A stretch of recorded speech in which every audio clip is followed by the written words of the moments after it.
Bom, boa noite a todos. Hoje é dia 7 de outubro já, tá, pessoal? E na aula anterior, nós, nós estudamos aí o conceito das estruturas de dados heterogêneas, tá? E aí nós apresentamos um estudo de caso, que é o quê, né? Uma empresa que possui 21 funcionários e mantém as seguintes informações por funcionário: o número de horas de trabalhados no mês e o nome de cada funcionário. Ele foi solicitado para elaborar um programa que gere uma lista contendo o nome dos funcionários com as respectivas horas trabalhadas e gere uma outra lista contendo os nomes dos funcionários com as respectivas horas trabalhadas, mas a lista deve estar ordenada pelo número de horas trabalhadas, certo? Conversando agora há pouco com o Luiz Felipe, né? O Luiz Felipe já tem aí uma implementação que ele... Acho que ele saiu. Ah, não, tá aí ainda, né? E ele pode depois mostrar para nós aí, mais para o final da aula, aí, como que está o andamento dessa implementação. Para quem ainda não viu como implementar, né, uma estrutura, essa aula hoje então vai ser importante, tá? Que eu vou mostrar aqui algumas formas de implementar usando structs, né, em C, e vai te dar algum fundamento aí para você fazer essa implementação do estudo de caso. Então vamos lá. Bom, então em C nós podemos implementar esses tipos de dados heterogêneos utilizando structs, tá? Nós vamos falar também sobre o typedef, tá? Que é uma forma aí do usuário definir o seu próprio tipo de dado, tá? Então, como nós falamos na aula anterior, o tipo de dado heterogêneo é uma composição, né, de uma nova estrutura de dados a partir de outros tipos, tá? Então, se ele é heterogêneo, eu tenho uma estrutura, né, em que eu posso ter lá um inteiro, um caractere, um float, enfim. Eu posso ter tipos de dados diferentes, por isso que ele é chamado de heterogêneo. Uma estrutura de dados homogênea nós já estudamos, né? Uma delas é o vetor, né, ou a matriz. É homogênea porque no vetor e uma matriz você só pode ter um único tipo de dado. Nós falamos também na aula anterior que nós podemos implementar estruturas de duas formas, tá? Usando dados heterogêneos ou homogêneos. Ou seja, nós podemos implementar aquelas estruturas lá de funcionário, né, de empresa, utilizando aí vetores ou matrizes, ou ainda nós podemos utilizar um tipo de dado heterogêneo, e aí por meio de structs, que é o tema da aula de hoje. Então, a sintaxe do struct em C, você tem a palavra reservada struct, seguida por um identificador, e aí o tipo e o campo. Simples assim, tá? Vamos ver aqui, então, no nosso exemplo, né, da empresa que possui 21 funcionários e mantém as seguintes informações: número de horas trabalhadas no mês, o nome e a idade do funcionário. Então, elabore um modelo de representação para esse caso. E como que nós podemos modelar isso aqui, né, utilizando estrutura? Aqui tem uma sugestão, tá, de implementação, que você não precisa seguir necessariamente essa aqui, tá, num primeiro momento, tá? Mas ela vai servir de exemplo. Então você coloca, né, para a definição da struct, nome, né, que é o identificador dessa struct, e aí entre chaves os campos, né, os tipos, tá? E aqui nós estamos representando o nome como sendo um ponteiro, tá? Mas nada impede você utilizar nome como um vetor, né? Nós já vimos, né, que uma string nada mais é do que um vetor de caracteres, tá? Então você pode especificar aqui entre colchetes o nome, tá? A quantidade aí de bytes que o nome pode ter, tá? Pode ter 20, 50, 100, aí você que vai definir. E você tem uma variável size que vai dar esse tamanho aí do nome, tá? Então foi definida aqui a estrutura nome. Para você utilizar ela no programa, você declara então a struct, né, que é do tipo nome, e você coloca um identificador aqui que nós chamamos de teste, tá? Então teste, nós podemos acessar a estrutura teste, tá, que é do tipo nome, nós podemos acessar os campos por meio do operador ponto, tá? Então nós podemos utilizar teste.nome e teste.size, né, SZ, para referenciar o tamanho desse nome. Tá?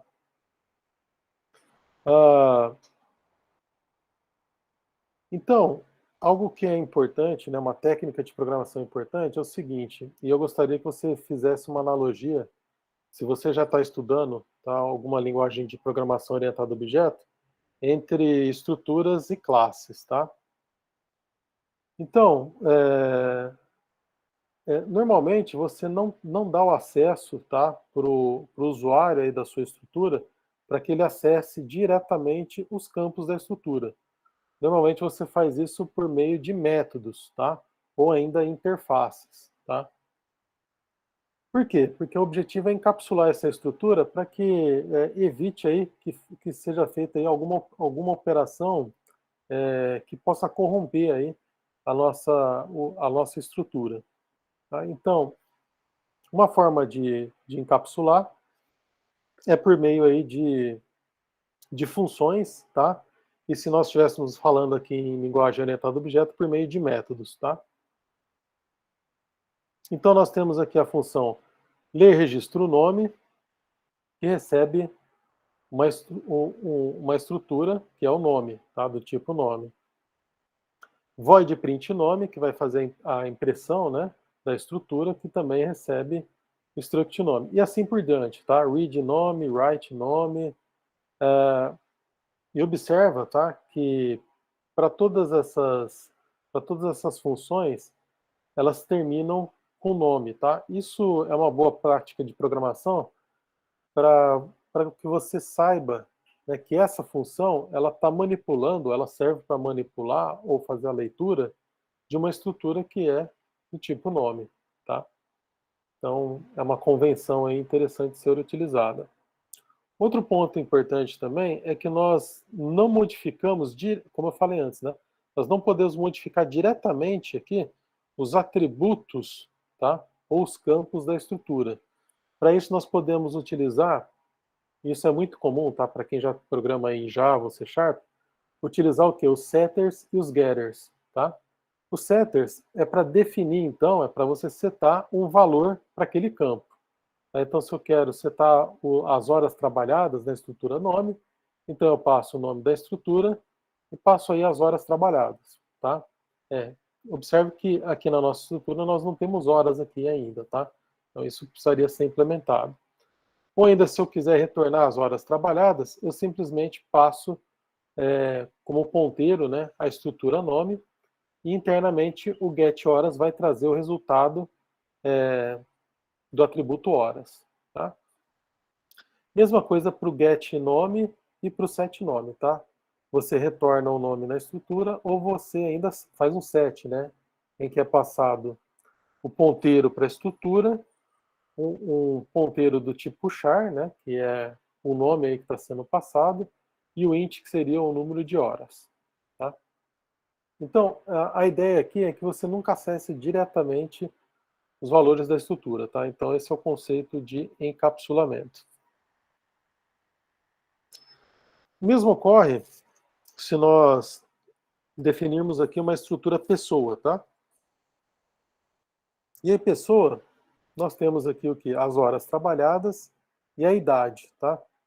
Viram que aqui anteriormente nós temos aqui a assinatura, né, das funções definidas recebendo horas e idade, mas nessa estrutura aqui é só uma parte da estrutura que nós estamos definindo, que é a estrutura pessoa, tá? Então a estrutura pessoa, ela é uma estrutura que dentro dela tem uma outra estrutura, tá? Que é a nome. Então, nós deduzimos disso que nós podemos ter estruturas aninhadas, tá? Da mesma forma como nós podemos ter classes aninhadas, né, uma classe dentro de uma outra classe, nós podemos também ter uma estrutura dentro de uma estrutura, de outra estrutura. E da mesma forma que nós encapsulamos o acesso lá a nome, a estrutura nome, nós também podemos encapsular o acesso à estrutura pessoa, tá? Antes de eu falar sobre o typedef, eu vou abrir aqui o VS Code para a gente botar a mão na massa, né, ver isso um pouco na prática, tá? E aí vai ficar aí para vocês, né, como parte aí do nosso projeto, né, para que vocês implementem aí todas essas funções, tá? E, é claro, nós vamos fazendo alguns refinamentos, né, ao longo da disciplina. Então, vamos lá. Vou abrir aqui o Visual Studio Code. E aí, pessoal, eu sugiro que vocês façam a mesma coisa, tá? A melhor forma de aprender é vocês ir codificando aí junto comigo, tá? E depois, sozinho aí, cada um faz a sua implementação. Deixa eu fechar aqui. Deixa eu ver se já está aparecendo o VS Code. Já está. Então, vamos lá. Para ficar um pouco diferente, tá? Eu não vou criar a estrutura que eu mostrei lá agora no slide, tá? Eu vou criar uma estrutura bem diferente, tá? Que não tem nada a ver com o nosso estudo de caso, mas que você se inspire nela, né? Para que você entenda aí como é feito, como são utilizadas essas estruturas, para que você implemente lá no estudo de caso. Então, eu vou criar aqui, então, um programa. Eu vou chamar aqui. Opa.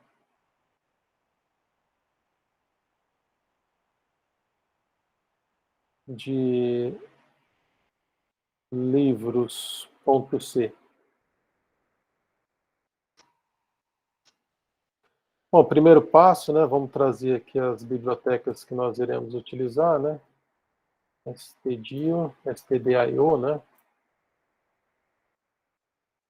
E a stdlib, tá? Vamos definir aqui a nossa função main.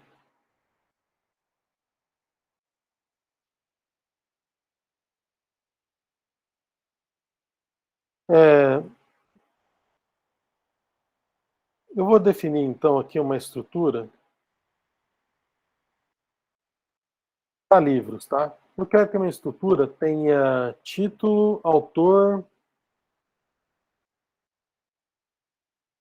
assunto e um identificador, um ID para o livro, tá? Então, como que nós podemos fazer aí para definir o livro? Então, struct livros. Aí eu quero o título, tá? Que vai ser um char aqui. Título, eu vou colocar aqui um tamanho de 50. Eu quero também um autor. Vou colocar aqui também 50, tá? Quero colocar o assunto do livro. O assunto do livro eu vou colocar 100, tá? Vai ser um pouco maior. E por fim aqui um ID do livro, que vai ser um inteiro, né? Então eu vou colocar aqui livro ID. Tranquilo? Tranquilo, professor. Pessoal, erro muito comum de programação, tá? É você terminar de definir a estrutura aqui e já sair utilizando ela aqui no main, sem observar que o compilador já está mostrando um erro aqui, tá? Você tem que colocar o ponto e vírgula aqui. Tá? Isso aconteceu já demais comigo. Esquecer do ponto e vírgula quando você termina a definição de uma estrutura. Então nós vamos definir aqui, então, dois livros, tá? Vamos definir aqui, então, struct livro. Colocar no singular, tá? Livro. Tá? Livro. Vamos chamar aqui de livro 1.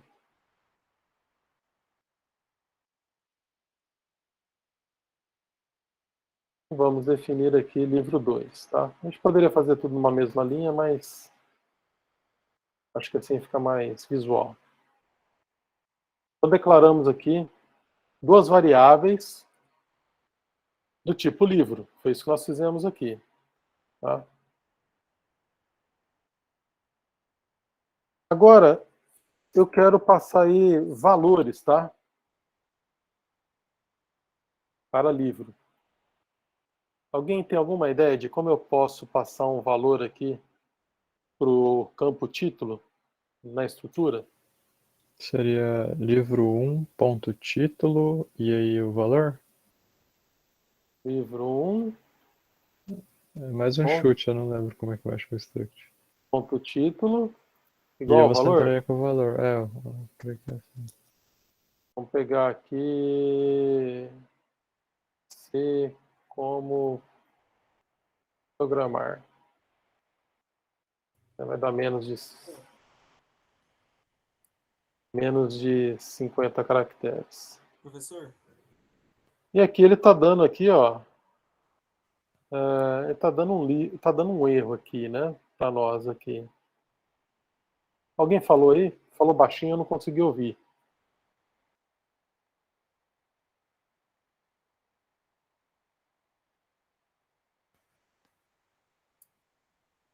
Professor, você pode levantar a tela para a gente ver esse struct junto com o main, por favor? Melhorou? Melhorou.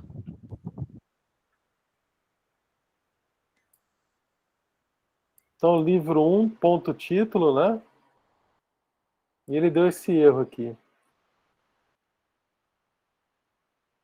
Podemos até tentar compilar, né? Na barra aqui, ver se ele vai compilar. Vamos ver aqui. GCC livros.c menos o livros.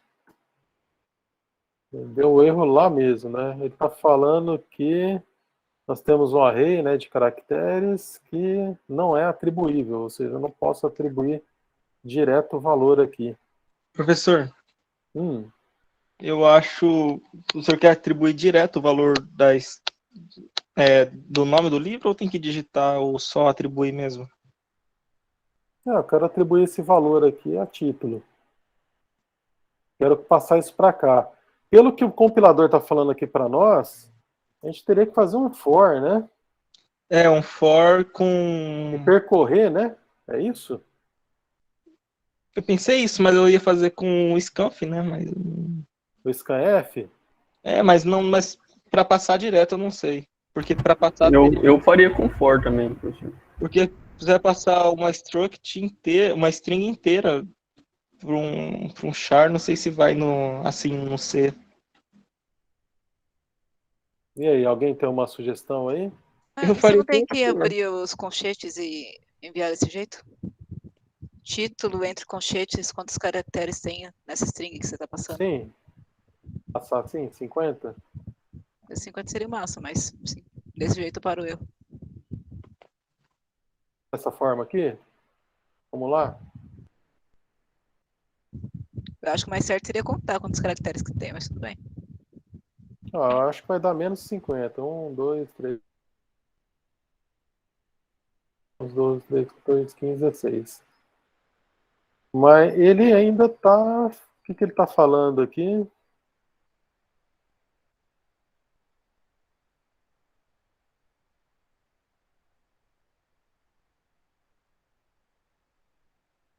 É que eu estou declarando, né? Esse array aqui. Então eu não posso. Não posso fazer isso aqui, né?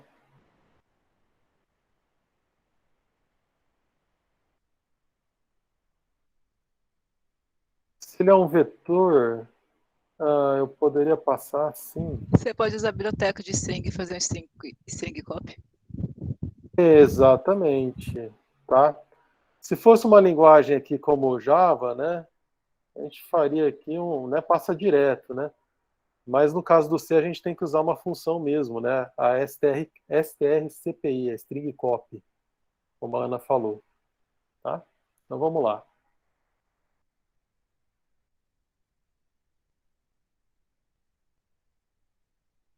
strcpy. E aqui nós passamos quem aqui? Livro. Ponto. Nós queremos o título. E aqui passamos a string que nós queremos, né? C como programar.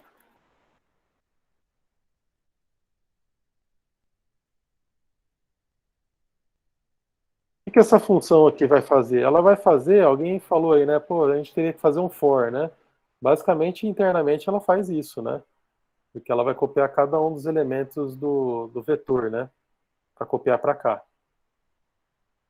Certo? Vamos testar? Está dando um erro porque eu não declarei aqui a string H, né? A biblioteca, né? Então, vamos lá. Include string H.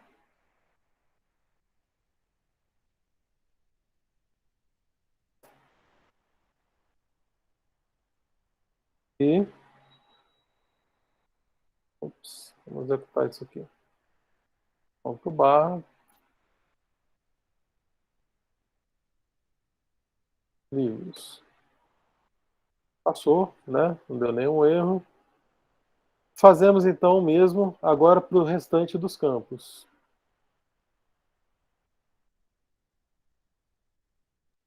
Temos aqui autor. O autor aqui é um cara chamado Deitel. Muito bom, inclusive, os livros dele. O assunto.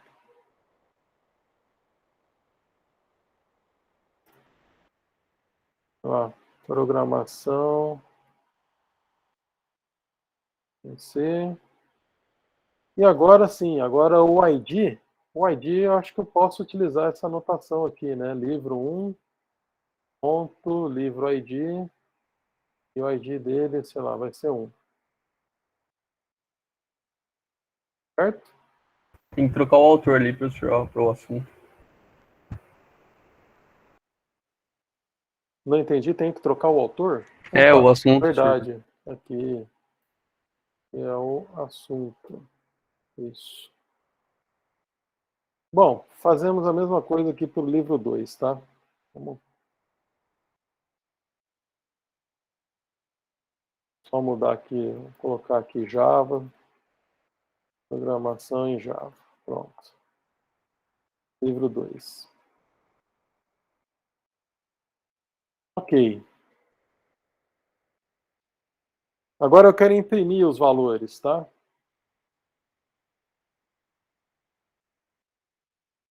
Printf. Quero imprimir o título do livro 1. Como que eu faço aqui?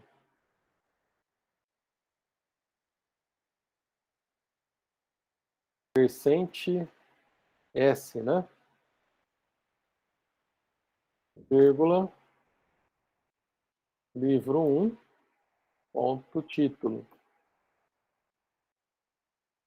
Para a gente ter uma quebra de linha, vamos colocar um barra N aqui.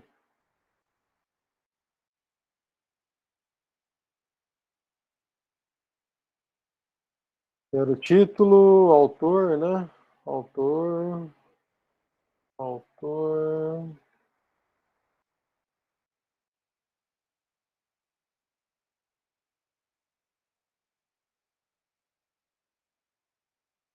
Assunto.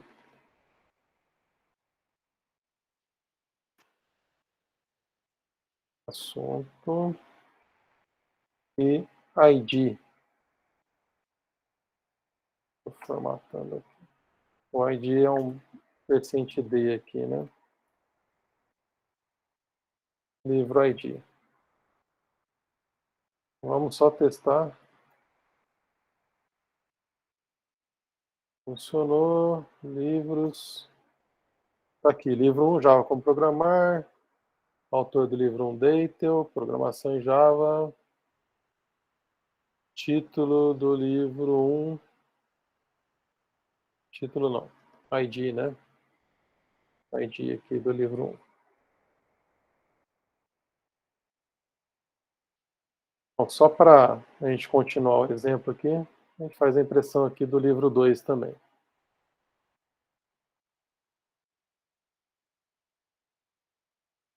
Livro 2, livro 2, livro 2, 2, 2, 2, 2, 2. Bom, aprendemos aqui então como utilizar a estrutura. Agora é o seguinte, nós podemos melhorar um pouco esse código, tá? Ao invés de eu colocar esses prints aqui, a gente poderia criar uma função. O que vocês acham? É uma função para imprimir a estrutura.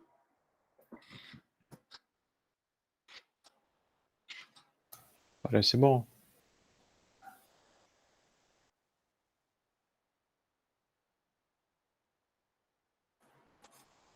Como é que nós podemos criar, então, essa função?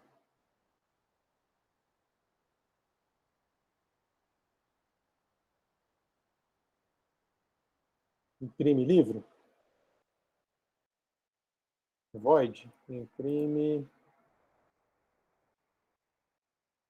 livro.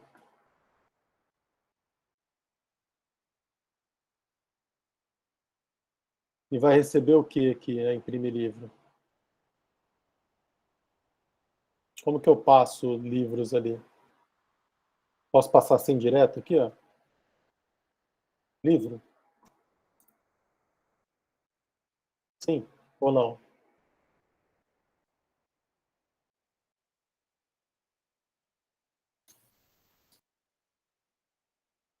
Essa eu não sei responder, professor.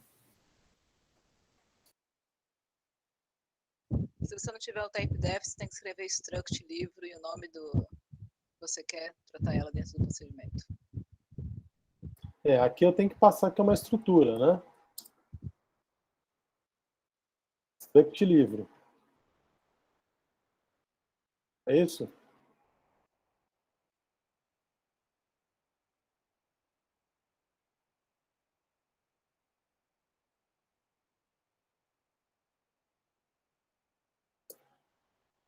E agora? Vamos pegar esse monte de print aqui.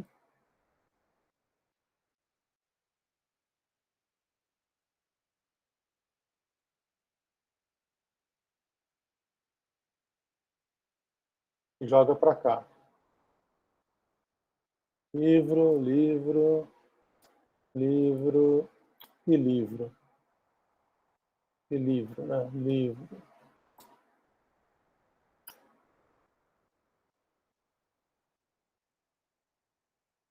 Certo? E aqui, se eu quiser imprimir agora o livro 1, como é que eu faço a chamada aqui da função? Imprimir livro, né?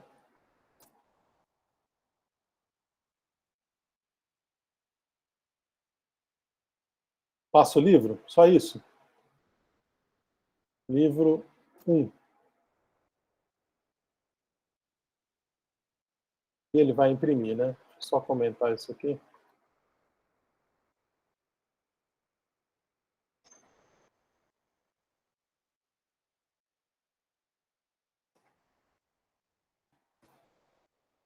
Olha lá, imprimiu, né?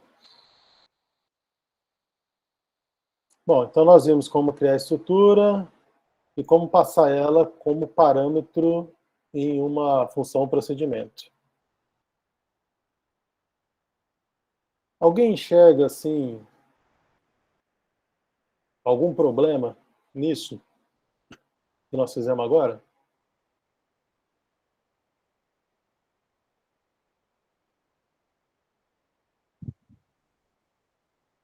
Você poderia ter criado um vetor de struct, ao invés de ter criado o livro 1 e livro 2? Um vetor de structs? Poderia, até, para fazer a impressão, é fazer um for aqui dentro, né, para imprimir os dois livros? Sim. Mas ainda assim, Ana, a gente tem um problema aqui. Alguém aqui já programa em Java, ou C Sharp, Python?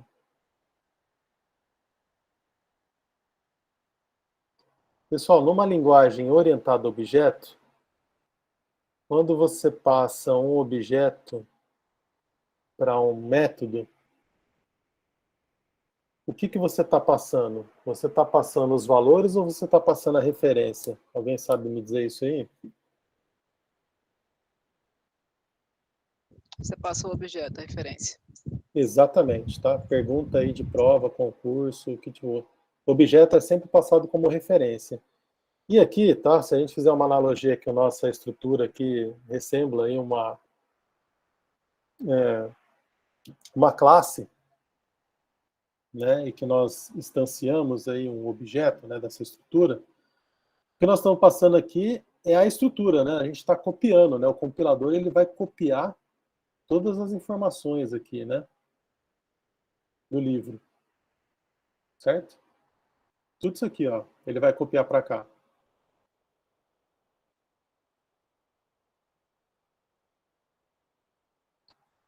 Então, para a gente simular aqui como se fosse uma linguagem orientada a objeto, essa estrutura deveria ser passada como referência.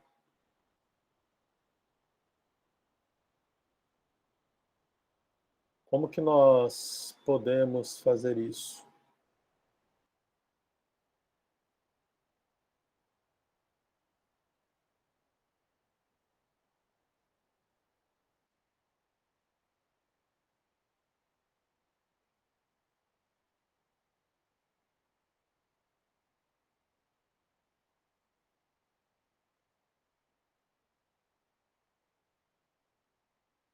Hein?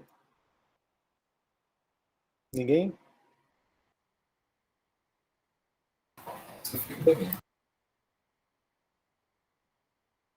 A gente teria alguma alteração aqui? Que alteração que a gente poderia fazer aqui?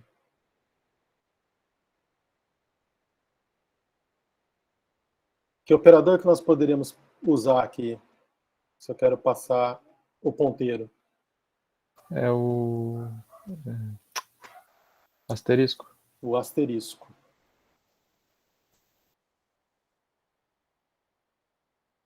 E agora ele não gostou muito aqui do que a gente fez. Mas vamos resolver isso aqui depois, tá? Vamos primeiro acertar aqui a passagem do parâmetro. Tá? Nesse caso aqui, se eu quero passar referência de livro, o que eu tenho que fazer aqui mesmo? Para passar o endereço?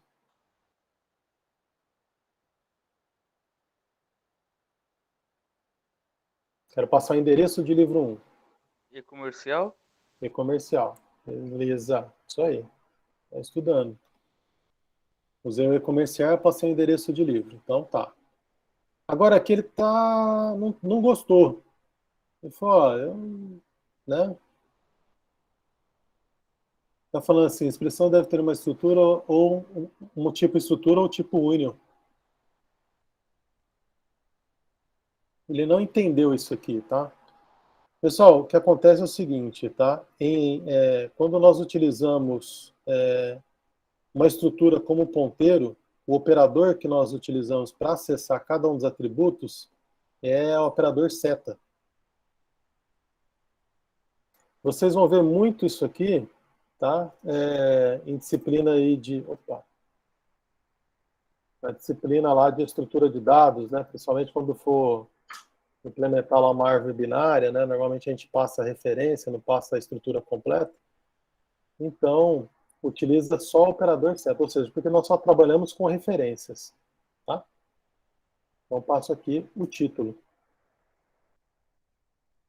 Mesma coisa aqui para o autor.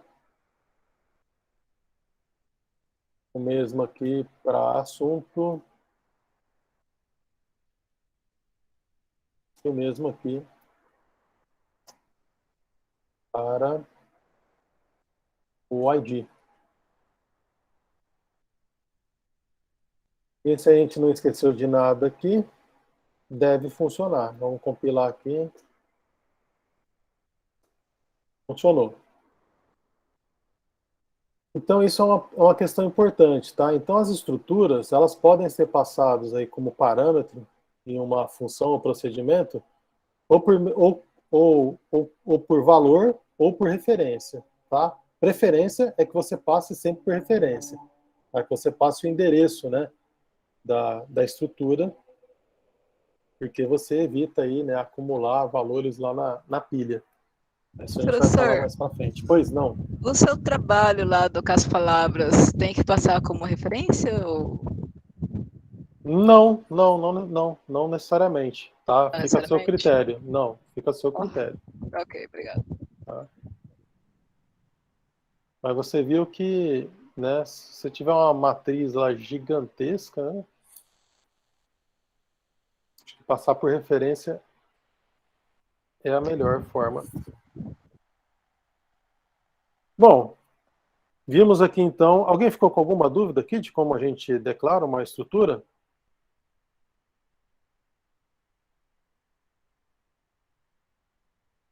Acho que não, né? Tranquilo? Então, vamos voltar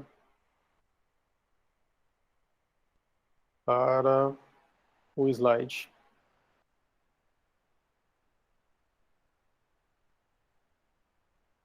Uma janela.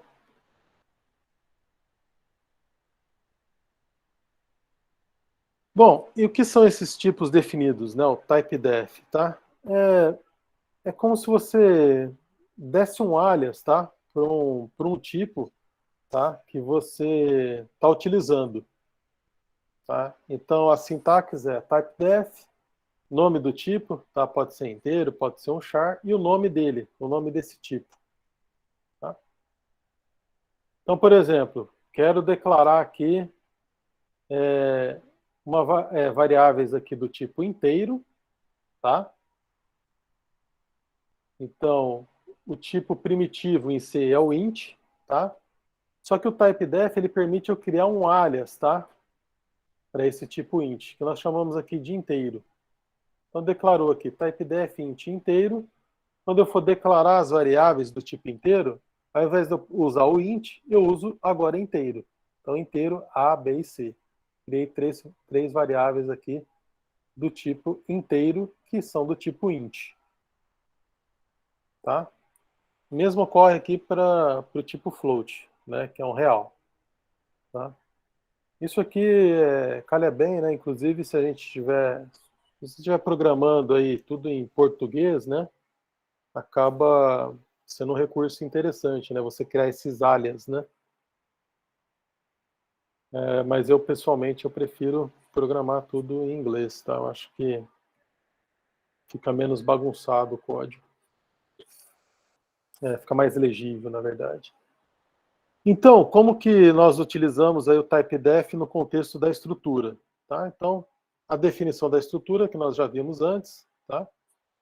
E aí, type-def, struct, nome, tnome. Tá? O tnome é para dizer que isso aqui é um tipo, tá? Por isso que tem esse T aqui. Isso não é obrigatório, é uma convenção. Tá? Então, o que acontece? Definir, então, essa estrutura agora, né, que ela é do tipo nome, tá? O identificador dela agora é o tnome. E é esse identificador que eu vou utilizar lá na estrutura pessoa. Tá? Ao invés agora de eu colocar nome, eu tenho agora tnome. Tá? E aqui o nome do identificador para essa estrutura. Se você ainda for utilizar um ponteiro, mesma coisa, tá? Type-def, struct, nome, utiliza aqui o asterisco, né? Que é um ponteiro. ptnome, tá? Ponteiro para o tipo nome. E da mesma forma, você utiliza aí a estrutura como qualquer outro ponteiro. Tá? Então é para isso que serve aqui o type-def.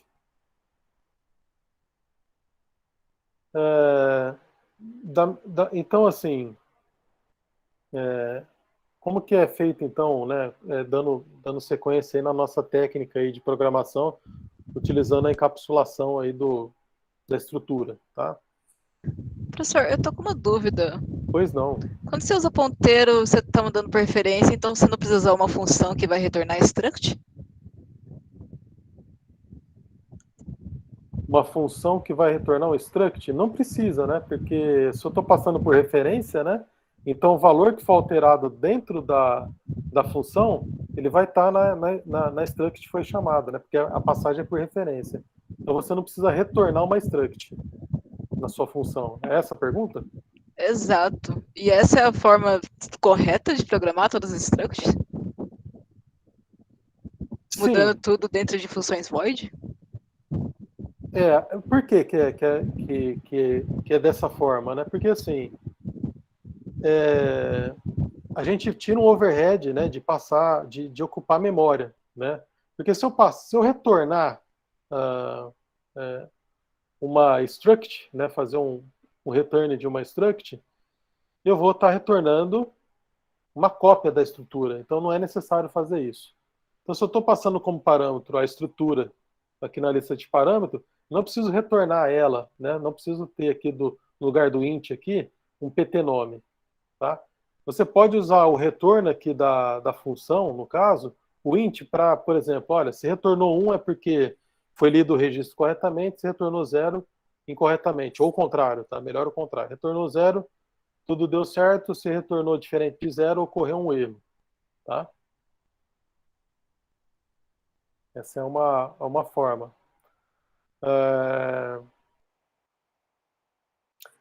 Já em linguagem orientada a objeto, você vai ver isso de uma forma diferente, tá? Você vai ver o retorno como sendo um objeto mesmo, tá? Mas o compilador, né, do Java, do C# ou de qualquer outra linguagem, ele não vai retornar uma cópia do objeto, ele vai retornar só o ponteiro, uma referência para aquele objeto, tá?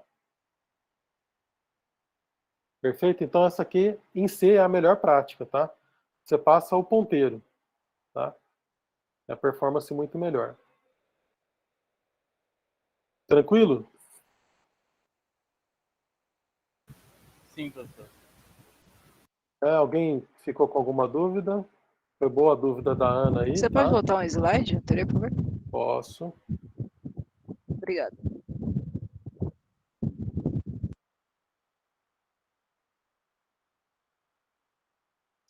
Estrutura nome, tá? Definimos aqui um tipo nome. Definimos depois o tipo nome como um ponteiro, tá? Vai ser utilizado aí para passagem de parâmetros, né? Para as funções. Agora o tipo nome dentro da estrutura, ele é um tipo mesmo, tá? Ah, professor, mas posso trabalhar aqui o tipo nome como sendo um ponteiro também aqui dentro? Pode, tá? Mas aí você vai ter que fazer o uso aí lá do malloc, né? Que é um assunto que a gente vai entrar mais a fundo aí quando a gente falar em memória dinâmica, né? Alocação de memória dinâmica. Então você pode também, tá? Nessa nossa primeira versão, tá? Porque a ideia é que a gente vai refinando, né? Esse modelo aos poucos, pode fazer dessa forma.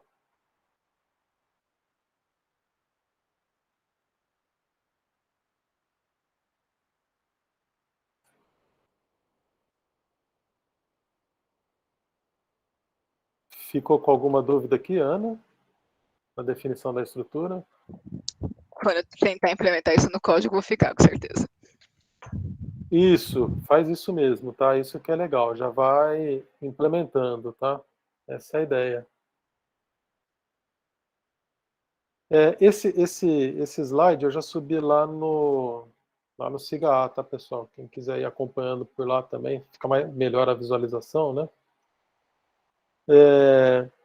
Então é isso, tá? Então as nossas funções aqui de encapsulação, a gente passa o ponteiro, tá? É bem uma boa prática de programação.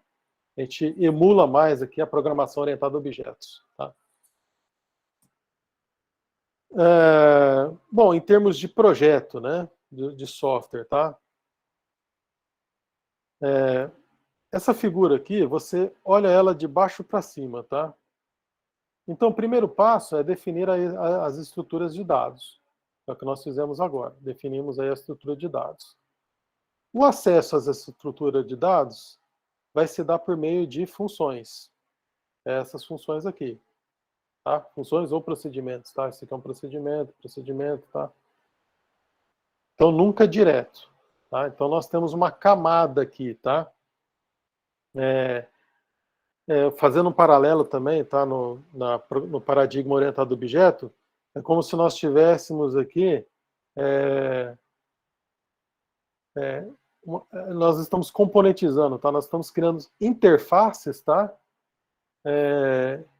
Que essas interfaces é que vão dizer como que o acesso aos dados ela pode ser feito, tá? Mais ainda, tá? As interfaces, elas ao longo do tempo, elas podem ser alteradas sem quebrar aí, vamos dizer assim, a implementação da estrutura, tá? Essa é a ideia, tá? Você reduz, ou você não ter um acoplamento, tá? Entre a assinatura da função e a implementação em si da função, tá? Então essa é uma boa prática de programação também que a gente vai ver aqui em C e que você vai poder levar isso aí para Java, C Sharp, Python, etc, tá? Uma forma de você componentizar e aumentar a abstração e reduzir aí o acoplamento do código, tá? Então, você tem a estrutura de dados, você tem essa camada de abstração e você tem a aplicação. Então é importante frisar que a aplicação nunca chama direto aqui a estrutura de dados, tá? Ela sempre vai chamar uma interface, tá? Reforço aí, para quem já trabalhou, ou trabalha com uma linguagem orientada a objetos, tá? Se a gente fosse imaginar que essa estrutura de dados aqui seja aí um banco de dados relacional, normalmente a aplicação nunca acessa direto o banco de dados relacional, tá? Normalmente você acessa o banco de dados relacional por meio de interfaces, que essas interfaces definem aí as assinaturas dos métodos, tá? Esses métodos são implementados lá nas classes, tá? Em que as classes vão fazer a conversa, tá? Com o banco de dados, né? Mandando lá as instruções SQL, tá? Então a ideia também é mais ou menos essa aqui, tá? Você nunca acessar, a aplicação nunca acessar direto a fonte de dados.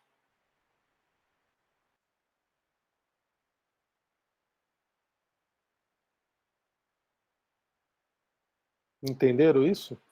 É uma aplicação aqui, nós chamamos aqui de multicamada, né? Então tem a camada da aplicação, a gente tem uma camada intermediária aqui, tá? Que a gente pode chamar de uma camada de negócios, e aí a gente tem uma camada de persistência.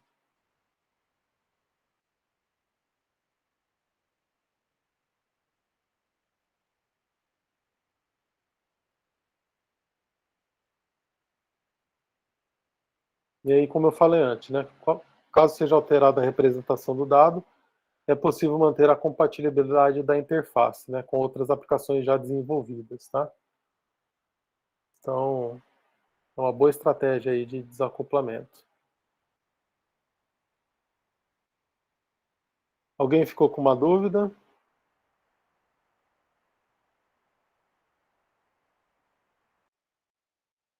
Pode continuar, professor.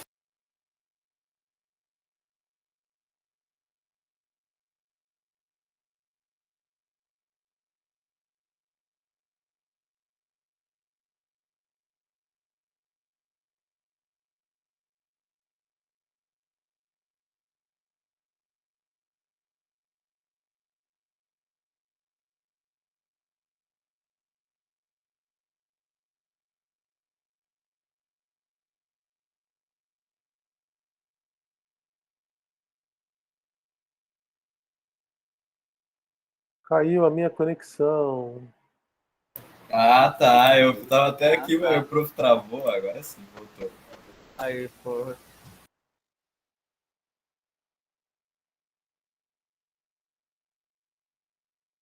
Travou de novo? Pessoal, eu acho que eu falei um tempo sozinho aqui, viu? Alô, professor? Vocês estão me ouvindo? Agora sim. Eu acho que eu falei um tempo sozinho aqui, hein? Eu também.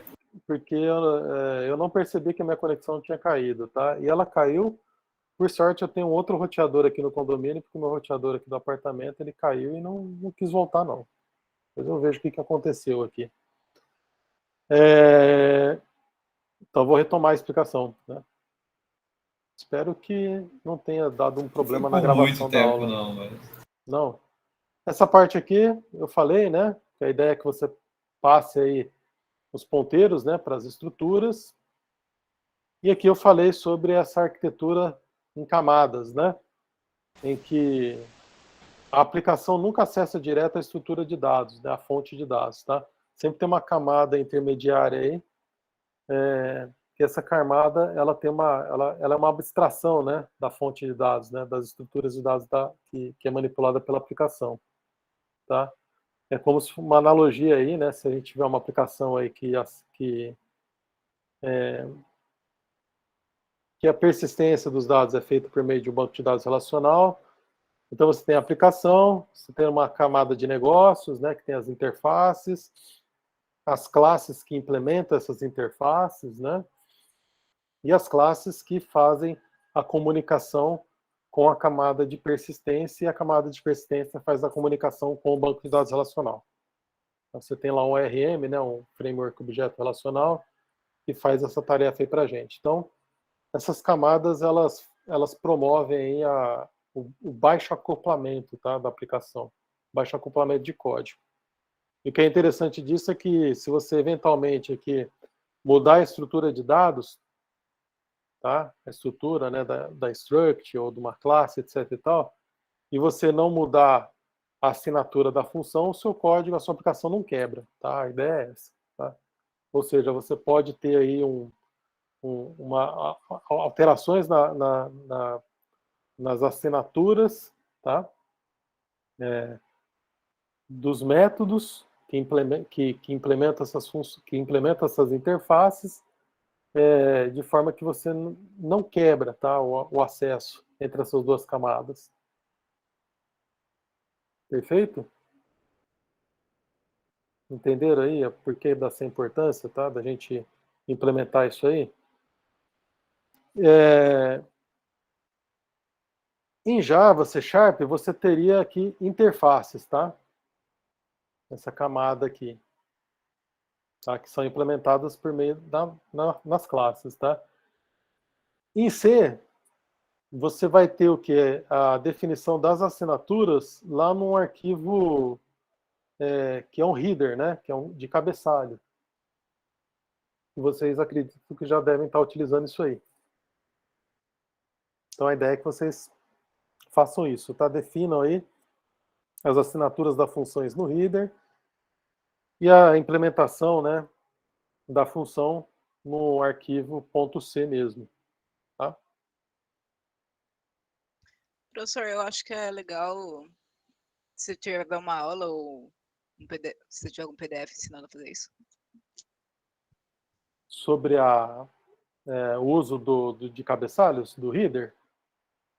Header fazer um arquivo extra. Sim. Vou programar isso aí para a próxima aula, então, para a gente fazer isso aí. Até na próxima aula, a ideia é o seguinte, pessoal. Tentem implementar da forma como vocês conseguirem, tá? Ah, professor, não sei ainda, não aprendi, né, como usar um header, vou fazer sem o header, não tem problema nenhum. Aí na próxima aula eu posso já mostrar aqui uma parte aí da solução, mostrando o header e aí explicar aí qual é o conceito por trás disso, tá? Mas simplesmente separar, né, a assinatura das funções num arquivo separado. Eu vi isso em alguém já está fazendo isso aí, alguém já está implementando dessa forma aí, tá? Mas quem não viu ainda como implementar, não tem problema, que a gente mostra na semana que vem. Eu gostaria de saber se alguém já começou a implementar, então, o nosso estudo de caso. Que estudo de caso? O estudo de caso que eu apresentei na aula anterior, sobre estruturas. Deixa eu O da empresa, mostrar. né? Isso, da empresa, tá? Deixa eu mostrar aqui, ó. Esse aqui, Ana.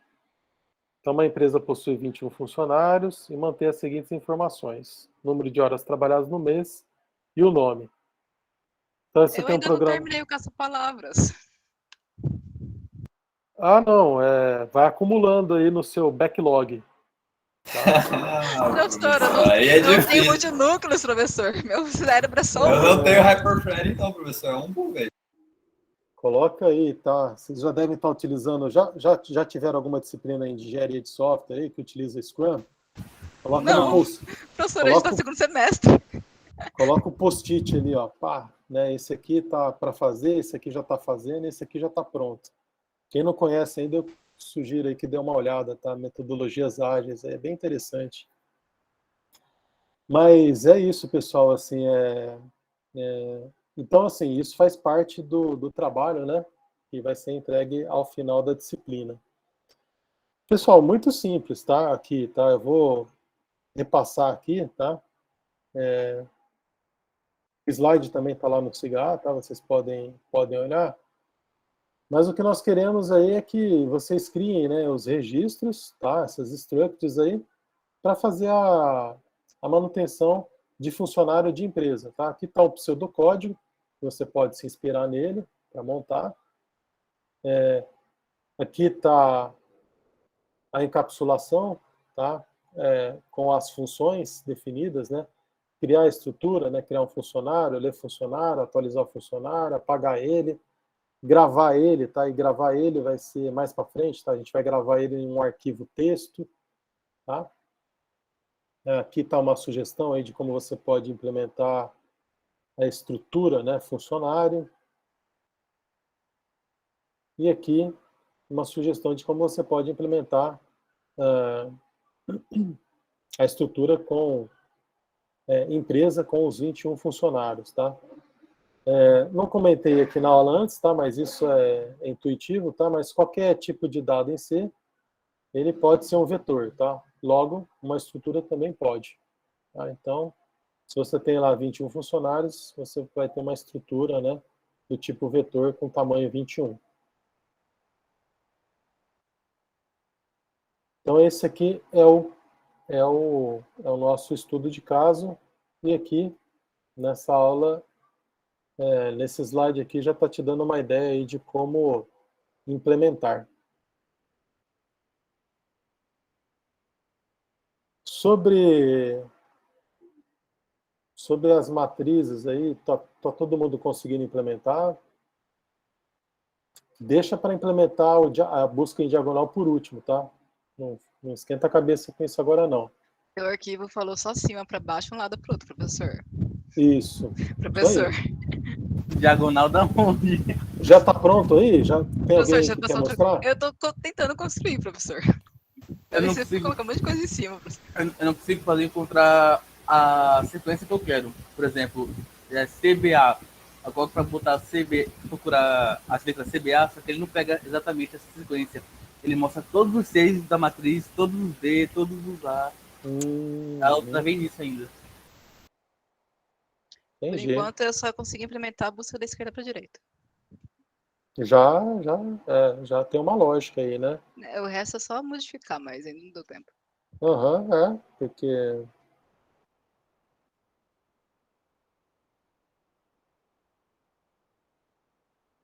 a lógica é a mesma, né? Se você procurou da esquerda para a direita e de cima para baixo, ou de baixo para cima, essa é a mesma.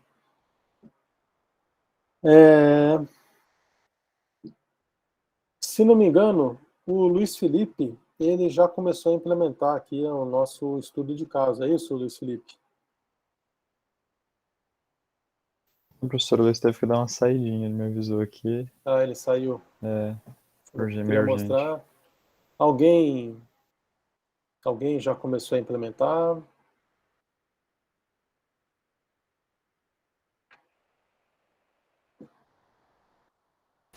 Até agora eu só fiz o caça-palavras ainda. Está no caça-palavras.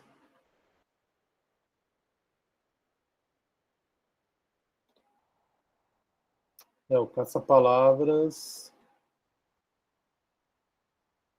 ele realmente vai dar um pouquinho de trabalho, né?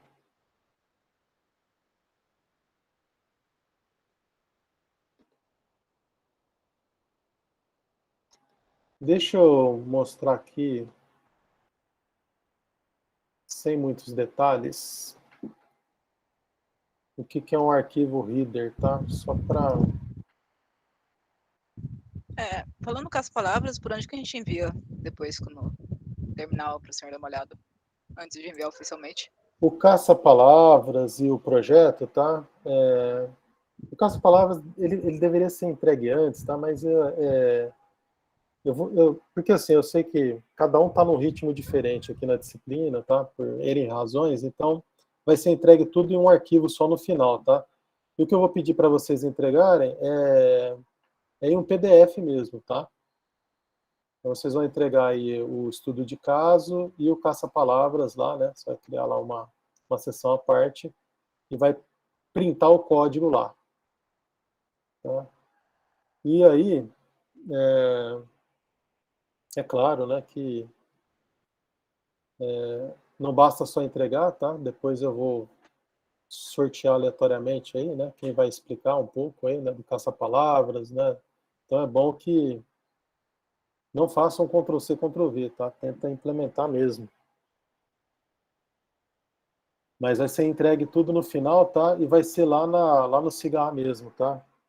Vai ser definida lá a atividade 03.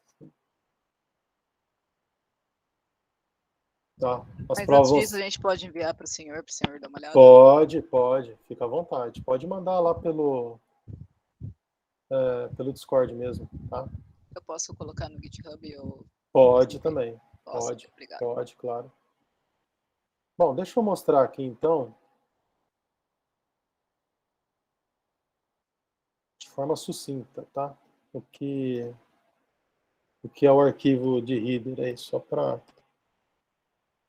Algum de vocês aí já conhece, né? Porque eu vi alguém já implementando o header, eu não lembro quem foi.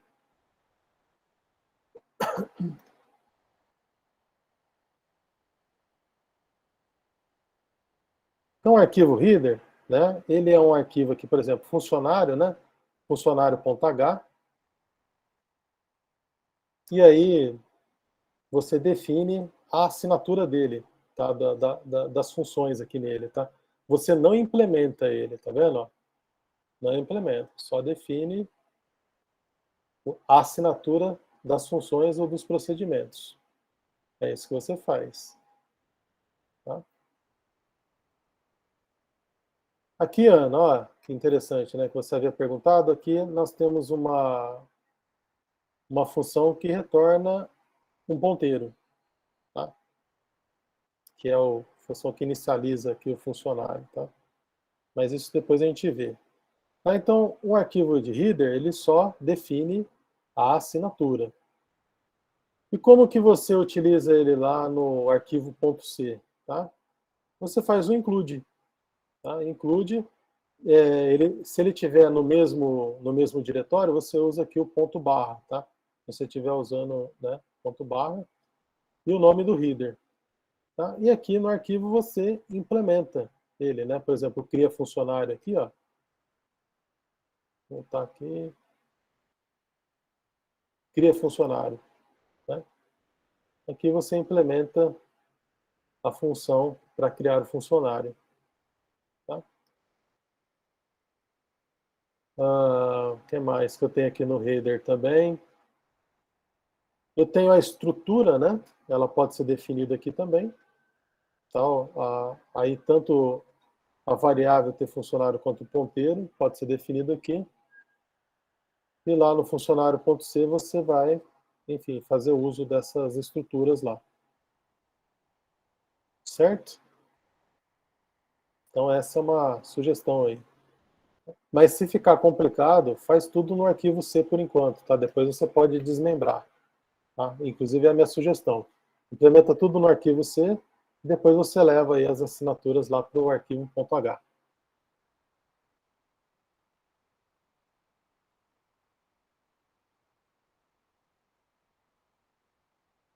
Perfeito? Alguém ficou com alguma dúvida? Alguém quer mostrar alguma coisa aí do que já fez?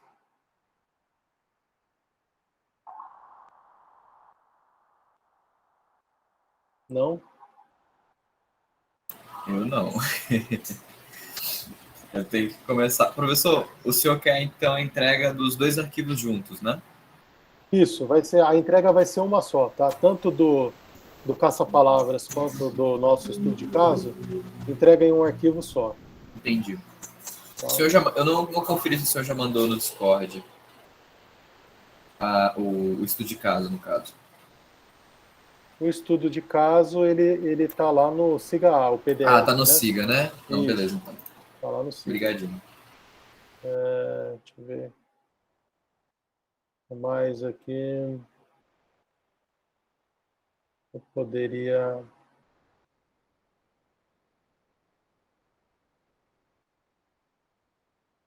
Comentar nessa aula. Acho que é só isso por enquanto, senão vai fazer um overload aí na memória de vocês, né?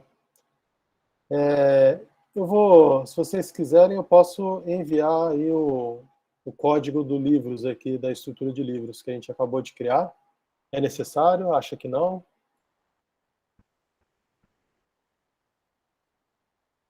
Eu vou mandar direto lá no... Isso é bom, né? Acho que é bom para o pessoal que não pode comparecer. Tá, eu vou mandar lá em ajuda no dever de casa. Eu não vou subir isso aqui lá no GitHub não, tá? Eu vou mandar direto, porque o código é pequeno. Rapaz, quase que eu mandei o caça-palavras aqui lá no... Aí não, né? Deixa ele aqui.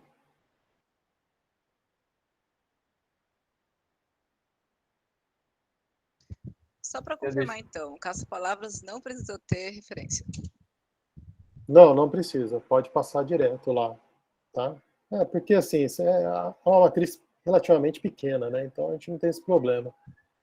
Tá? Mas numa aplicação aí de grande porte, aí, né? Se você for desenvolver um sistema aí na área financeira, aí que você vai ter matrizes gigantescas aí, a ideia é que você passe sempre como referência, né? Eu Essa é a já tô ideia. com um bando de funções no meu código, eu pensei em ter que mudar tudo para referência. Não precisa. Não precisa mudar, não. Eu sei que depois que está pronto, passar tudo para referência dá trabalho. Então não precisa, não. Tá? E se contar que vai dar erro, porque eu não sei fazer.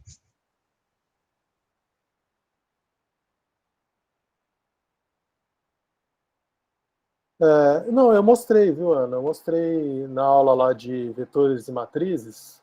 Tem lá, tá? Exemplo de como passar vetores e matrizes como referência, tá? É que por agora eu simplesmente. estou usando funções que retornam me struct, então eu vou ter que mudar Tá. isso por causa da referência, daí que vai Aham. aparecer os erros. Eu Tá. acredito eu. Mas não tem problema, não. Pode continuar da forma que você está implementando aí. Deixa eu ver se tem mais alguma coisa, mais algum anúncio aqui. Passei o código lá no Discord. Deixa eu ver. Deixa eu dar uma olhada aqui no nosso... no cigarro, só para ver algumas datas aqui, tá? Nosso governador, ele vai passando as datas de feriado aos poucos, então a gente fica meio perdido. Inclusive, acho Cara, é o mestre dos magos, às vezes ele aparece, às vezes ele some. Inclusive, acho que a próxima segunda-feira é ponto facultativo, tá? Eu vi isso no Diário Oficial. Mas, eu não sei se se vai ter um comunicado aí da Unemat para vocês, tá? Deixa eu ver aqui. Algoritmo 2. Deixa eu colocar aqui. Deixa eu compartilhar a tela, né? Senão estou falando aqui e vocês não estão vendo nada. Cadê aqui?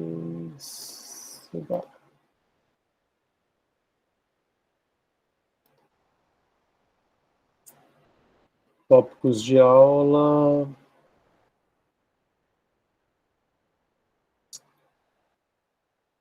Sim.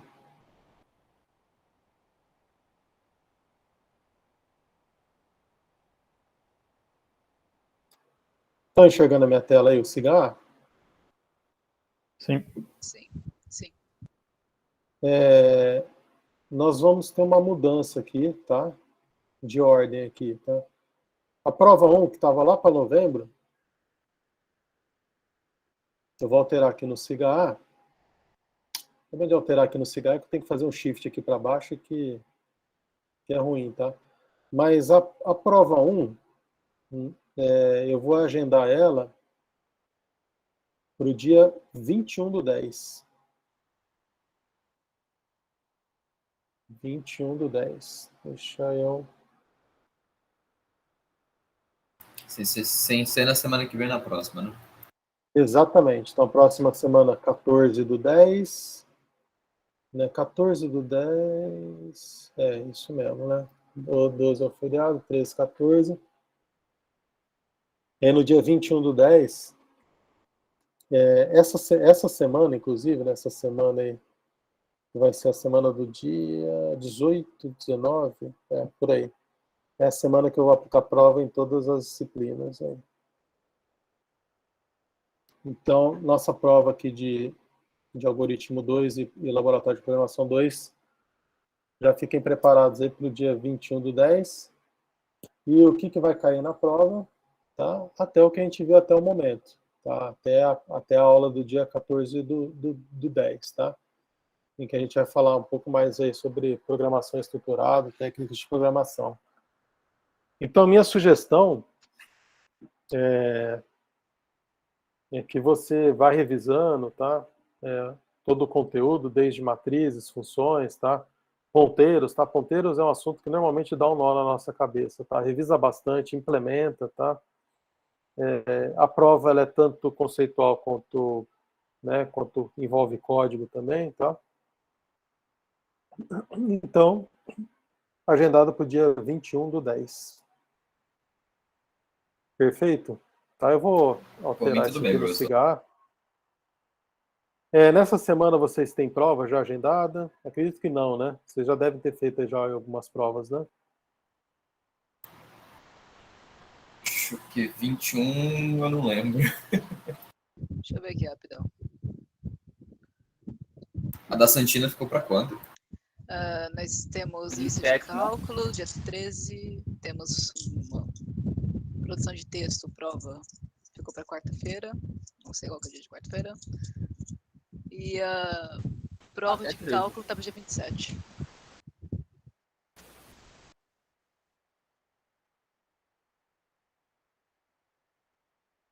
Cálculo vocês matam pau aí. Não precisa nem estudar.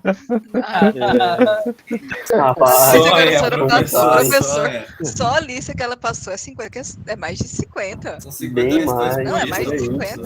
Bem mais. Dá umas 200. Eu botei 500, mas acho que tem menos.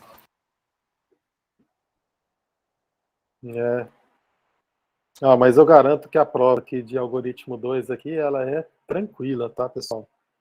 Quem atende... A voz do senhor... Professor, quem está fazendo aí os exercícios essa prova vai aí... ficar 24 horas no sistema, né? Isso, eu dou prazo de 24 horas para entrega. E... Tá? Não é a prova extensa, né? tá? Pelo amor de Deus. Escrever no lápis os códigos? Eu não tinha pensado nisso não, hein, Ana? Você deu uma boa ideia. Não, então Você nem pensou, professor. não pensando. Isso foi só um delírio, não eu acho que nesse momento. Continua não pensando. Né? É a hora, acho que você não. Pessoal, vou ser bem sincero, tá? Eu acho que, assim, é lógico, né? Você escrever o código no lápis. Na época de faculdade eu tive essa experiência. É boa e não é, tá? Mas eu vou te falar que a gente não, assim, na prática, tá? Você vai para o mercado de trabalho, ou vai criar sua empresa, enfim, quando você estiver atuando mesmo no mercado, você não precisa decorar nada, tá? Você precisa ter um fundamento, né, bem feito, né? Porque decorar sintaxe de C, de Java, C Sharp, Python, Haskell, sei lá, qualquer outra linguagem, Go, né, que agora o pessoal, né, virou a moda, o Go, Elixir, enfim, tem um monte de linguagem aí. Não penso nisso, né? Então, né, a ideia é que você entenda bem o fundamento, eu código tá? com a documentação do lado, professor. Não sei do que você está falando de decorar nada, minha memória é horrível. Não é necessário assim, né? Agora, é lógico, né? No mercado, conforme você vai trabalhando com a mesma linguagem ao longo dos anos, tá? Eu mesmo C, cara, eu não trabalho com C, nunca trabalhei com C, tá? Sempre trabalhei com uma linguagem mais de alto nível, assim, né? Um pouco mais acima aí, né? Trabalhei com Clipper faz muito tempo, não lembro mais nada de Clipper, graças a Deus. Aí trabalhei muito tempo com Visual Basic e C Sharp. Então, o que ficou mais na cabeça é o C Sharp e Java também, alguma coisa. Tá? Então, você não precisa decorar nada, tá? Então, não faço questão disso, não. Tá? Mais o entendimento mesmo. E o que você vai ser cobrado no mercado de trabalho é se você sabe resolver problemas, né? E a linguagem C é um bom lugar para você treinar isso aí, tá? Como resolver problemas, tá? Porque é uma linguagem chata de implementar, né? Tudo dá erro, é impressionante, né? Você tem o acesso mais direto aí à memória, processador, né? A registrador, inclusive, né? Então é uma boa linguagem para aprender, tá? Se você dominou C, depois qualquer linguagem para frente aí é ficha, tá? Python então, né? Python acho que você só vai falando, o editor já vai escrevendo para você. Python é tão legal de programar. É uma linguagem bem bacana, né? Mas eu não recomendo ela como primeira linguagem não, tá? Não recomendo não. Eu acho que a primeira linguagem tem que ser uma linguagem um pouco mais com o compilador assim um pouco mais exigente assim. Acho que é legal. Mas é uma excelente linguagem, tá? Excelente linguagem. Pessoal, é isso, tá? Então então próxima aula 14/10 aí eu gostaria que vocês já mostrassem alguma coisa, né, do nosso estudo de caso. E aí no dia 28/10 a prova, a avaliação. Perfeito? Se alguém tiver mais alguma dúvida, eu continuo à disposição lá pelo Discord, tá? Vou encerrar aqui a chamada no Meet. Para quem não tem, quem já está cansado aí do dia, bom descanso, tá? E até a semana que vem. Tchau, Valeu, professor. professor. Até mais. Pessoal, até mais então. Boa noite a todos. Falou, professor, boa noite. Boa noite, professor. Até mais.